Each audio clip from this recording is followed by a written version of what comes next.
विचार से विश्वास तक शिक्षा का नया अध्याय। स्वागत है आपका दामोदर यूनिवर्सिटी में। From thought to believe, a new chapter of education. Welcome to Damodar university. Hey everyone, मैं स्मृति झा, आपकी डिजिटल मेंटर। आज की क्लास में हम अपनी third chapter matters and non metals के एक्सरसाइज क्वेश्चंस को सॉल्व करेंगे। तो आइए क्वेश्चन नंबर 1 देखते हैं क्या है। क्वेश्चन नंबर 1 कहता है which of the following pairs will give displacement reaction. तो इनमें से कौन सा पेयर डिस्प्लेसमेंट रिएक्शन शो करेगा। तो आंसर है option number D, AgNO3 silver nitrate solution और कॉपर मेटल, ये आपका डिस्प्लेसमेंट रिएक्शन शो करेगा। क्वेश्चन नंबर 2 कहता है which of the following method is suitable for preventing an iron frying pan from rusting. तो आयरन का frying pan है आपके पास में, तो उसमें कौन सा मेथड है जिसका यूज़ करके हम उसको रस्ट होने से बचा सकते हैं। तो ऑप्शन नंबर सी इसका करेक्ट आंसर हो जाएगा। क्या करेंगे, applying a coating of zinc, zinc की एक कोटिंग उस पर अप्लाई कर देंगे तो रस्ट नहीं लगेगा। लिखा है we can also apply grease and paint to prevent iron from rusting. तो यहाँ पर ऑप्शन में आपका ये दिया हुआ था ऑप्शन में कि जिंक की कोटिंग करेंगे तो हम लोग उसको बचा सकते हैं। इसके अलावा हम लोग क्या कर सकते हैं, उसको रस्टिंग से बचाने के लिए हम लोग उसके ऊपर ग्रीस कर सकते हैं या फिर उसको पेंट कर सकते हैं।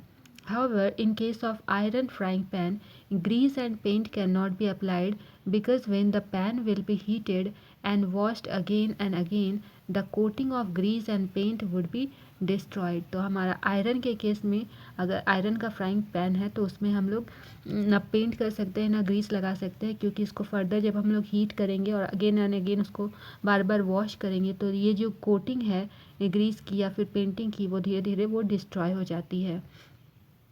क्वेश्चन नंबर 3 कहता है an element reacts with oxygen to give a compound with a high melting point। कोई एलिमेंट है जो कि एक कंपाउंड के साथ रिएक्ट करता है जिसका कि मेल्टिंग पॉइंट बहुत ही ज़्यादा हाई है। This compound is also soluble in water, the element is likely to be. ये जो कंपाउंड है वो पानी में भी सॉल्यूबल है, तो ये जो एलिमेंट होगा ये कौन सा होगा। तो आंसर है ऑप्शन नंबर ए, ये एलिमेंट क्या होगा, ये लाइक कैल्शियम, ये एलिमेंट कैल्शियम होगा। The element is likely to be calcium. Question number 4 कहता है food cans are coated with tin and not with zinc because. तो फूड कैंस जो होते हैं उस पर टिन की कोटिंग होती है, जिंक की कोटिंग क्यों नहीं होती है। तो आंसर है ऑप्शन नंबर सी कि zinc is more reactive than tin. Zinc जो है मोर से मतलब टिन से ज़्यादा रिएक्टिव होता है, इसीलिए इसकी कोटिंग फूड कैन पर इसकी टिन की कोटिंग की जाती है, जिंक की नहीं। आंसर है food cans are coated with tin and not zinc because zinc is more reactive than tin। Question number 5 कहता है you are given a hammer, a battery, a bulb, wire and a switch. आपके पास ये substances दिए गए हैं, एक hammer है, एक बैटरी है, बल्ब है, कुछ वायर्स हैं और एक स्विच दिया गया है। How could you use them to distinguish between samples of metal and non metals. तो कोई सब्सटेंस आपके पास मेटल है या नॉन मेटल, उसको डिस्टिंग्विश उसको बताने के लिए आप इसको कैसे, इन सारे सब्सटेंसेस को कैसे यूज़ करोगे। तो हम लोग क्या करेंगे, with the hammer we can beat the sample and if it can be beaten into thin sheets then it is a metal otherwise non metal। तो हैमर का यूज़ हम लोग कैसे करेंगे, जो आपके पास में सब्सटेंस दिया गया है उसको आप बीट करोगे, अगर बीट करने के बाद, पीटने के बाद वो एकदम पतले शीट में कन्वर्ट हो जाता है। हम लोग जानते हैं ना कि मेटल्स, जो हमारे मेटल्स होते हैं वो मेलेबल होते हैं, तो अगर हम लोग उसको पीटेंगे तो पीटने के बाद में क्या होगा, उसको थिन शीट में उसको कन्वर्ट होना चाहिए था। तो अगर थिन शीट में वो कन्वर्ट हो गया तो मेटल है, और अगर नहीं कन्वर्ट हुआ तो वो नॉन मेटल होगा। Similarly, we can use the battery, bulb, wires and a switch to set up a circuit with the sample। तो इन सैम्पल का यूज़ करके हम लोग एक सर्किट प्रिपेयर कर सकते हैं। If the sample conduct electricity then it is a metal. और अगर सैम्पल से इलेक्ट्रिसिटी कंडक्ट करेगा, हमारा बल्ब जो है वो ग्लो करेगा, तो कहेंगे कि इलेक्ट्रिसिटी कंडक्ट हो रहा है, तो उस केस में हमारा सैम्पल मेटल है। और अगर इलेक्ट्रिसिटी मतलब बल्ब ग्लो नहीं किया तो कहेंगे कि हमारा जो मेटल आपको दिया गया है, जो सब्सटेंस आपको दिया गया है वो नॉन मेटल है। क्वेश्चन नंबर बी कहता है assess the usefulness of these test in distinguish between metal and non metal. तो मेटल और नॉन मेटल के बीच में कैसे क्या करेंगे, तो ये लिखा है the above test are useful in distinguishes between metal and non metals as these are based in physical properties, no chemical reaction are involve in this test. तो यहाँ पर किसी तरह का कोई भी केमिकल रिएक्शन इस टेस्ट में नहीं होता है। तो ये जो प्रोसेस है, इन प्रोसेस से हम लोग पता कर सकते हैं कि ये मेटल है या नॉन मेटल है। क्वेश्चन नंबर 6 कहता है कि व्हाट आर एम्फोटेरिक ऑक्साइड। तो एम्फोटेरिक ऑक्साइड क्या होता है, give 2 examples of amphoteric oxides. तो एम्फोटेरिक ऑक्साइड क्या होता है, those oxides that behave as both acidic and basic oxides are amphoteric oxides. तो ऐसे ऑक्साइड्स जो एसिडिक और बेसिक दोनों नेचर शो करते हैं, दोनों की तरह बिहेव करते हैं, उसे हम एम्फोटेरिक ऑक्साइड कहते हैं। कुछ एग्जांपल्स आपके पास एम्फोटेरिक ऑक्साइड्स के हैं। पहला है एल्यूमिनियम ऑक्साइड जिसका फॉर्मूला होता है Al2O3, और दूसरा है जिंक ऑक्साइड जिसका फॉर्मूला होता है ZnO। क्वेश्चन नंबर 7 कहता है name 2 metals which will displace hydrogen from dilute acid. 2 metal का नाम बताना है जो डाइल्यूट एसिड से हाइड्रोजन को डिस्प्लेस कर देता है, और ऐसा 2 मेटल बताना है जो कि डिस्प्लेस नहीं करता है। तो आंसर है metals that are more reactive than hydrogen displaces it from dilute acid, for example sodium and potassium.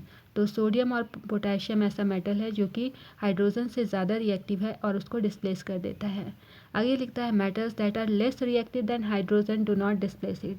तो ऐसा मेटल जो कि हाइड्रोजन से कम रिएक्टिव है वो उसको डिस्प्लेस नहीं कर सकता है। एग्जाम्पल कौन सा है आपके पास में, कॉपर और सिल्वर।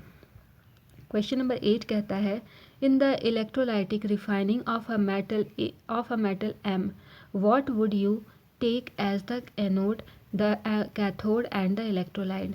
तो यहाँ पर हमारे पास में इलेक्ट्रोलाइटिक रिफाइनिंग हो रही है, हमारे पास में कोई मेटल है M। तो इसमें आप कौन सा सब्सटेंस को एनोड लोगे और कौन सा कैथोड लोगे। तो आंसर है in electrolytic refining of metal M anode impure metal M। Anode कौन सा होगा, हमारा जो इम्प्योर मेटल होगा वो एनोड होगा, और कैथोड क्या होगा, thin strip of pure metal. Pure metal का थिन स्ट्रिप हमारा कैथोड की तरह काम करेगा। और इलेक्ट्रोलाइट कौन सा होगा, solution of salt of metal M। तो हमारा जो मेटल M होगा उसके सॉल्ट का सॉल्यूशन हमारा इलेक्ट्रोलाइट की तरह यहाँ पर काम करेगा। क्वेश्चन नंबर 9 कहता है Pratyush took sulphur powder on a spatula and heated it. तो प्रत्युष क्या कहता है, सल्फर पाउडर एक स्पैचुला में लेता है और उसको हीट करता है। He collected the gas evolved by inverting a test tube over it as shown in figure. उसके बाद यहाँ पर ये एक टेस्ट ट्यूब को इन्वर्ट करता है और उसके बाद यहाँ पर इसको हीट करने के बाद जो गैस इवॉल्व हुआ उसको ये कलेक्ट कर रहा है। What will be the action of gas on. तो इस गैस का क्या एक्शन होगा ये बताना है। किस पर, पहला है dry litmus paper. Dry litmus paper पर इसका क्या रिएक्शन होगा, तो क्या करेगा, there will be no action on dry litmus paper. तो इसका ड्राई लिटमस पेपर पर कोई भी एक्शन नहीं होगा। दूसरा है moist litmus paper. Moist litmus paper पर क्या होगा, since the gas is sulphur dioxide. Gas हमारा कौन सा है, सल्फर डाइऑक्साइड है। तो ये क्या करेगा, ये हमारा मॉइस्ट ब्लू लिटमस पेपर को चेंज कर देगा। किस में चेंज कर देगा, टू रेड, मतलब ब्लू लिटमस पेपर को रेड में चेंज कर देगा, क्योंकि सल्फर डाइऑक्साइड जो है ये हमारा मॉइस्चर के साथ में रिएक्ट करता है और सल्फ्यूरस एसिड बना देता है। नेक्स्ट कहता है क्वेश्चन नंबर बी है right a balanced chemical equation for the reaction taking place. तो यहाँ पर ये जो रिएक्शन हुआ इसका बैलेंस्ड केमिकल इक्वेशन लिखना है। तो ये था हमारा सल्फ़र ऑक्सीजन के साथ रिएक्ट किया तो सल्फ़र डाइऑक्साइड बन गया। फिर सल्फ़र डाइऑक्साइड को मॉइस्ट वाटर के साथ में हमने रिएक्ट कराया था, तो ये हो गया सल्फ़र डाइऑक्साइड प्लस वाटर, हमारा बन गया है sulphurous acid H2SO3 sulphurous acid. Question number 10 कहता है state 2 ways to prevent the rusting of iron. Iron को रस्ट होने से बचाने के लिए 2 तरीका बताना है। तो क्या होगा answer, the 2 ways to prevent the rusting of iron are, first is oiling, greasing और पेंटिंग। तो ऑयल करेंगे, उसको ग्रीस करेंगे या पेंट करेंगे तो हमारा आयरन जो है रस्ट होने से बच सकता है। लिखा है बाय अप्लाइंग ऑयल, ग्रीस और paint the surface becomes water proof. तो ये इस ऑयलिंग ग्रीजिंग करने से हमारा जो सरफेस है वो वाटर प्रूफ हो जाता है।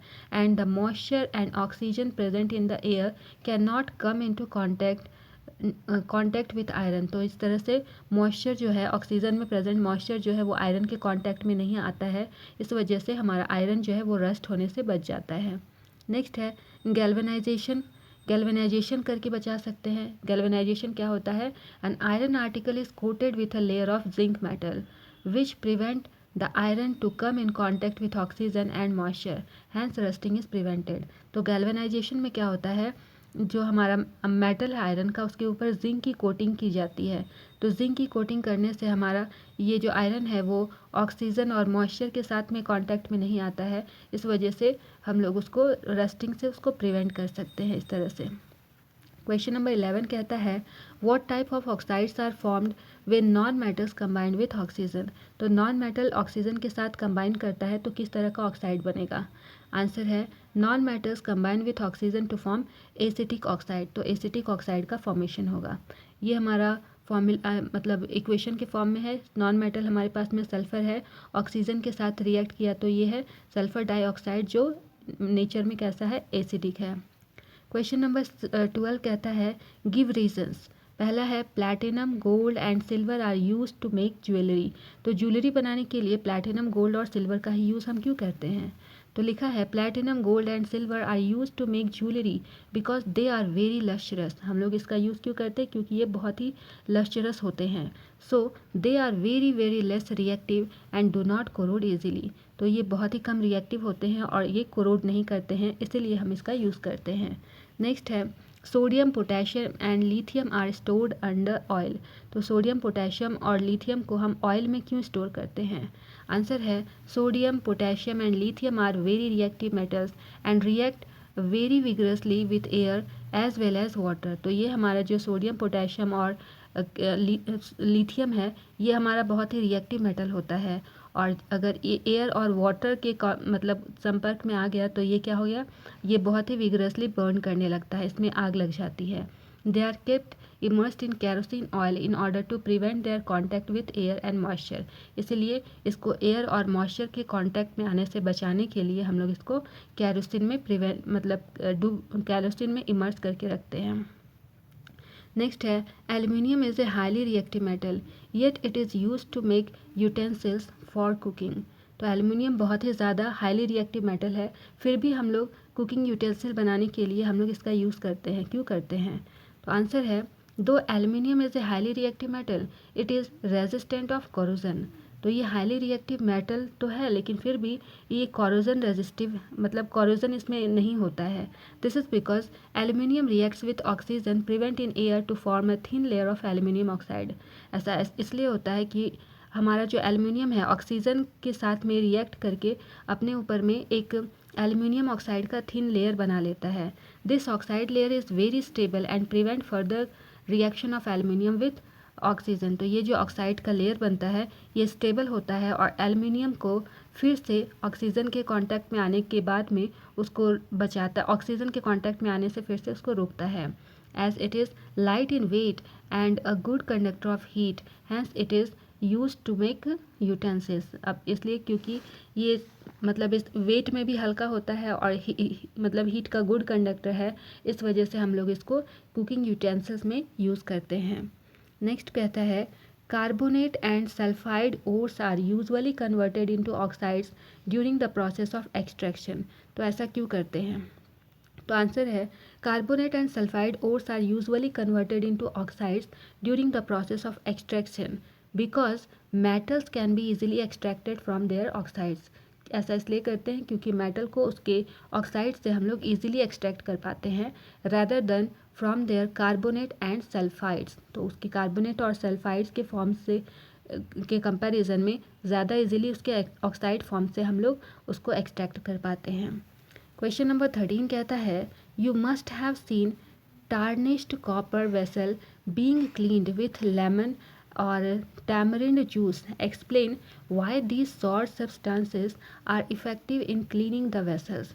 तो हमारे पास में बहुत ही ज़्यादा एकदम दाग लगा हुआ मतलब सब्सटेंस है तो उसको क्लीन करने के लिए हम लोग लेमन, नींबू या फिर इमली का पानी का यूज़ करते हैं, खट्टा सब्सटेंस का यूज़ करते हैं। तो इनको हम क्लीनिंग एजेंट की तरह क्यों यूज़ करते हैं इन खट्टे सब्सटेंसों को, ये बताना है। तो आंसर है copper reacts with moist carbon dioxide in air to form copper carbonate. As a result copper vessel loses its shiny brown surface forming a green layer of copper carbonate। तो कॉपर हमारा moist carbon dioxide के साथ में react करता है और क्या बनाता है, कॉपर कार्बोनेट बनाता है। और ये जो कॉपर वेसल होता है इस वजह से क्या होता है, अपना शाइन जो है वो लूज़ कर देता है और इसके ऊपर जो है एक ग्रीन कलर का लेयर आ जाता है। ये जो ग्रीन कलर का लेयर है ये किस चीज़ का होता है, वो कॉपर के कार्बोनेट का कलर होता है, कॉपर कार्बोनेट का कलर आता है। The citric acid present in the lemon and tamarind neutralises the base copper carbonate and dissolve the layer. तो हमारा जो सिट्रिक एसिड होता है, हमारा जो खट्टे पदार्थों में सिट्रिक एसिड प्रेजेंट होता है, ये क्या करता है, बेसिक कॉपर का जो कार्बोनेट होता है उसको न्यूट्रलाइज करने का काम करता है। ये एसिडिक है और वो बेसिक सब्सटेंस है, तो दोनों को न्यूट्रलाइज करने का ये काम करता है। That is Y tarnished copper vessels are cleaned with lemon and tamarind juice to give the surface of copper vessel its characteristic luster। तो उसके characteristic luster को हम लोग फाइंड करने के लिए इसीलिए हम लोग tamarind या फिर लेमन जूस का यूज़ हम लोग कॉपर वेसल्स पर करते हैं। क्वेश्चन नंबर 14 कहता है differentiate between metal and non metal on the basis of their chemical properties. तो केमिकल प्रॉपर्टीज़ के बेसिस पर आपको मेटल और नॉन मेटल के बीच में डिफरेंस बताना है। तो मेटल क्या होता है, एक इलेक्ट्रोपॉजिटिव सब्सटेंस है, वही नॉन मेटल एक इलेक्ट्रोनेगेटिव सब्सटेंस है। मेटल्स ऑक्सीजन के साथ में रिएक्ट करके बेसिक ऑक्साइड बनाता है और वही नॉन मेटल ऑक्सीजन के साथ में रिएक्ट करके एसिडिक या न्यूट्रल ऑक्साइड बनाता है।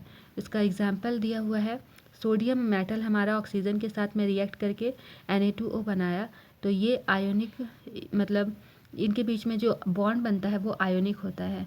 वही नॉन मेटल हमारा कार्बन है, कार्बन ऑक्सीजन के साथ रिएक्ट करके कार्बन डाइऑक्साइड बनाया और ये जो बॉन्ड इनके बीच में बनेगा, ये कैसा बॉन्ड बनेगा, इनके बीच में कोवेलेंट बॉन्ड बनेगा। नेक्स्ट है मेटल की बात करें तो metal react with water to form oxides and hydroxide. Metal water के साथ रिएक्ट करके ऑक्साइड और हाइड्रोक्साइड बनाता है। कुछ मेटल ऐसे होते हैं, some metals react with cold water, some with hot water and some with steam. तो कुछ मेटल्स ठंडे वाटर के साथ रिएक्ट करते हैं, कुछ गर्म वाटर पानी के साथ में और कुछ स्टीम के साथ में रिएक्ट करते हैं। इक्वेशन है आपके पास में एक दिया हुआ है Na+H2O और ये क्या बनाया है, NaOH साथ में हाइड्रोजन गैस।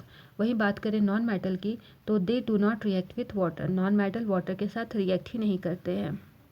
फिर है मेटल की बात करें तो they react with dilute acids to form a salt and evolve hydrogen gas. तो मेटल हमारा डाइल्यूट एसिड के साथ में रिएक्ट करके सॉल्ट और हाइड्रोजन गैस का फॉर्मेशन करते हैं। वही बात करें कॉपर, सिल्वर, हमारा ये सब जो सब्सटेंसेस है ये जो है ये रिएक्ट नहीं करते हैं। तो सिंपल आपके पास में इक्वेशन लिखा है, सोडियम है HCl के साथ में कंबाइन किया है तो NaCl बनाया और साथ में हाइड्रोजन गैस रिलीज़ किया। ये हो गई मेटल की बात। नॉन मेटल की बात करें तो non metal do not react with dilute acids. Non metals dilute acids के साथ रिएक्ट नहीं करते हैं। These are not capable of replacing hydrogen. तो ये हाइड्रोजन को रिप्लेस करने में कैपेबल भी नहीं होते हैं। बात करें मेटल्स की तो metals react with salt solution of metals. तो मेटल के सॉल्ट सॉल्यूशन के साथ में रिएक्ट करते हैं। Depending on their reactivity displacement reaction can occur. तो रिएक्टिविटी के अकॉर्डिंग यहाँ पर डिस्प्लेसमेंट रिएक्शन होता है, जो ज़्यादा रिएक्टिव होता है वो लेस रिएक्टिव को डिस्प्लेस कर देता है। एक इक्वेशन आपका दिया है, जैसे कॉपर सल्फेट है ये जिंक के साथ रिएक्ट किया तो जिंक मोर रिएक्टिव था तो ये कॉपर को रिप्लेस करके इसकी जगह पर आ गया और जिंक सल्फेट और साथ में कॉपर बना। वहीं नॉन मेटल की बात करें तो this react with salt solution of non metals. तो ये हमारा जो है रिएक्ट करते हैं सॉल्ट सॉल्यूशन के साथ में। और आगे लिखा है मेटल्स की बात करें तो ये लिखता है they act as reducing agent. Metal हमारा रिड्यूसिंग एजेंट की तरह काम करता है क्योंकि ये हमारा इलेक्ट्रॉन्स को लूज़ करता है। जैसे कि सोडियम है, ये इलेक्ट्रॉन्स को लूज़ किया तो सोडियम आयन बन गया है। वही नॉन मेटल की बात करें तो they act as oxidising agent. Non metals oxidising agent की तरह काम करता है क्योंकि ये इलेक्ट्रॉन को गेन करता है। एक एग्जाम्पल दिया है, क्लोरीन जो है ये 2 इलेक्ट्रॉन को गेन किया तो ये क्लोराइड आयन बन गया। आते हैं क्वेश्चन नंबर 15 में। क्वेश्चन नंबर 15 कहता है a man went door to door posing as a goldsmith. एक आदमी है वो दरवाजे दरवाजे जा रहा है, वो कह रहा है कि वो एक सुनार है। He promised to bring back the glitter of gold and dull gold ornaments. An unsuspecting lady gave a set of gold bangles to him, which he dipped in a particular solution. The bangles sparkled like new, but their weight was reduced drastically. The lady was upset, but after a futile argument, the man beat a hasty retreat. Can you play the detective? Can you play the detective to find out the nature of the solution he had used? तो हमारे पास में एक आदमी है जो अपने आप को सोनार कह रहा था। वो कह रहा था कि उसके पास में अगर कोई भी पुराना जो सोना का सामान है, कोई भी सोना का जो ऑर्नामेंट है, गहने हैं, उसको अगर उसके पास ले करके जाओगे तो वो क्या करेगा, उसको उसका मतलब सोना का जो ज्वेलरी है वो पड़े पड़े क्या हो गया कि उसका ग्लिटर, उसका चमक खो गया था। तो उसने कहा था कि उसकी चमक वापस आ जाएगी। तो एक लेडी थी जो कि उस पर किसी तरह का कोई शक नहीं किया और उसने अपनी गोल्ड के जो सोने के जो उसके बैंगल्स थे उसने उस आदमी को दे दिया। तो वो जो गोल्ड स्मिथ अपने आप को कह रहा था, उसने उस बैंगल को एक सॉल्यूशन में उसको डिप किया, डुबाया, और डुबाने के बाद उसको जब निकाला तो जो चूड़ी थी उसकी, जो बैंगल थी, उसमें एक चमक तो आ गई थी, लेकिन चमक आने के साथ में क्या हो गया, उस चूड़ी का जो वेट था वो वेट बहुत ही कम हो गया था। लेडी बहुत ही अपसेट थी और उसने बहुत ही आर्ग्यूमेंट किया। तो यहाँ पर क्वेश्चन ये उठता है कि आप बता सकते हैं कि उस व्यक्ति ने, वो जो गोल्डस्मिथ अपने आप को कह रहा था, उसने आखिर कौन सा सॉल्यूशन यूज़ किया कि वो जो सोना था, सोने का वेट रिड्यूस हो गया, कैसे रिड्यूस हो गया, आप बता सकते हैं? तो आंसर है he must have dipped the gold metal in the solution of एक एक्वारेजिया। तो उसने क्या किया होगा कि वो जो सॉल्यूशन उसने यूज़ किया, वो जो गोल्ड मेटल के लिए वो सॉल्यूशन था उसके पास में एक्वारेजिया। एक्वारेजिया क्या होता है, ये 3:1 के रेशियो में एक मिक्सचर बना हुआ होता है। मिक्सचर क्या क्या का होता है, ये कॉन्क HCl और HNO3 का एक मिक्सचर होता है जो 3:1 के रेशियो में प्रेजेंट होता है। एक्वारेजिया एक फ्यूमिंग और हाईली कोरोसिव फ्लूइड है। It dissolves gold in it. तो इसमें जो है सोना को अपने आप में डिज़ोल्व करने की पावर होती है। ये अपने आप को सोना को भी डिज़ोल्व, अपने आप में सोने को भी डिज़ोल्व कर सकता है। After dipping the gold ornament in aquaresia, the outer layer of gold gets dissolved and the inner shiny layer appears. That is why the weight of gold ornament reduced. तो जैसे ही उसने गोल्ड के ornament को aqua regia में डुबाया तो वैसे ही क्या हुआ, जो सोने का बाहर का जो लेयर था वो पानी में घुल गया और उसके अंदर सोने का जो सेकंड लेयर था वो शाइनी सरफेस उसका अपीयर करके बाहर आ गया, और इसी वजह से उसका जो फर्स्ट लेयर था वो जो है वो बाहर चला गया था। इस वजह से क्या हो गया, उसका जो सोना का जो ऑर्नामेंट था उसका वेट जो है वो कम हो गया। क्वेश्चन नंबर 16 कहता है give reasons why copper is used to make hot water tanks and not steel. तो कॉपर का यूज़ हॉट वाटर टैंक बनाने के लिए यूज़ होता है, लेकिन हम लोग स्टील का यूज़ वहाँ पर नहीं करते हैं, ऐसा क्यों है? तो आंसर है copper does not react with cold water. Copper ठंडे पानी के साथ या गर्म पानी के साथ या स्टीम के साथ किसी के भी साथ कॉपर रिएक्ट नहीं करता है। However iron reacts with steam. If the hot water tank are made of steel, then iron would react vigorously with the steam formed by the hot water. तो यहाँ पे आयरन की बात करें तो आयरन स्टीम के साथ में रिएक्ट करता है। इसी वजह से अगर आयरन को हम लोग आयरन का टैंक बनाते हैं तो ये हॉट वाटर के साथ में रिएक्ट करेगा और वहाँ पर क्या होगा, विगरसली यहाँ पर प्रोड्यूस हो जाए, विगरसली उसके साथ में रिएक्ट करेगा हॉट वाटर के साथ में। तो यहाँ पर इसको इक्वेशन के फॉर्म में इसी को बताया है। ये है आयरन स्टीम के साथ में रिएक्ट करेगा तो ये क्या बना देगा, आयरन का ऑक्साइड बना देगा और साथ में हाइड्रोजन गैस बना देगा, इसलिए इसका यूज़ हम लोग नहीं करते हैं। That is why copper is use to make hot water tanks and not steel. इसीलिए कॉपर का यूज़ हॉट वाटर टैंक बनाने के लिए हम लोग यूज़ करते हैं, ना कि स्टील का।